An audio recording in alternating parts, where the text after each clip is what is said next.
Surat police વાહન ચાલકોને ટ્રાફિકના નિયમોનું પાલન કરાવવાનો પ્રયાસ કરે છે ત્યારે હવે સુરતમાં વાહન ચાલકોને ટ્રાફિકના નિયમો અંગે જાગૃત કરવા માટે સુરત શહેર ટ્રાફિક પોલીસ હવે ડાન્સ અને ગીત ગાતા લોકોને પણ જાગૃત કરશે। સુરત ટ્રાફિક પોલીસ સામદામ દંડ આ ત્રણેય સૂત્રો સાથે શહેરના લોકોને ટ્રાફિકના નિયમોનું પાલન કરવા માટે સમજાવી રહી છે। હવે સુરતના લોકો સરળતાથી ટ્રાફિક નિયમો સમજી શકે અને અકસ્માત સહિતના નિયમ બનાવો નહીવત થાય તે માટે એક નવું અભિગમ શરૂ કરવામાં આવ્યું છે। સુરતમાં ટ્રાફિકના નિયમો વાહન ચાલકોને પાલન કરે તે માટે સુરત ટ્રાફિક પોલીસે અનોખો નવતો પ્રયોગ જોવા મળ્યો છે।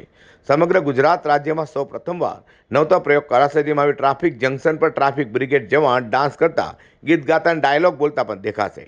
ટ્રાફિકને લઈને જનજાગૃતિ લાવવાનો પ્રયાસ કરાશે, જેમાં સુરત શહેરના આઈડેન્ટિફાય થયેલા ટ્રાફિક જંકશન પર જનજાગૃતિનો પ્રયાસ કરાશે। ડ્રામા માટે પણ સ્પેશિયલ ટ્રેનિંગ અપાઈ છે અને જ્યારે ટ્રાફિક સિગ્નલ બંધ હશે ત્યાં ડ્રામા બતાવી ટ્રાફિક અંગે જનજાગૃતિ લાવવાનો પ્રયાસ કરાશે।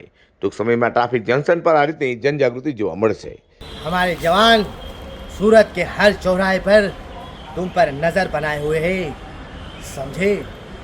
ट्रैफिक सिग्नल छोड़ने की भूल ना करना, वरना हमारे जवान तुम्हारी एक खूबसूरत सी तस्वीर खींच लेंगे और हर चौराहे पर और सूरत के कोने कोने में हमारे जवान कैमरे पर नज़र बनाए हुए हैं। जब तुम्हारे घर पर चालान आएगा, ये तुम्हारी खूबसूरत सी तस्वीर देखकर तुम डर जाओगे कि हमने ये भूल कहाँ की, समझे?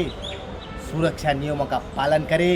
સુરત ટ્રાફિક પોલીસ દ્વારા આખા રાજ્યમાં સૌથી અલગ અને અનોખો પ્રયોગ હાથ ધરાયો છે, જે લોકોને પણ મજા કરાવશે તેમ લાગી રહ્યું છે। Bureau report G10 news.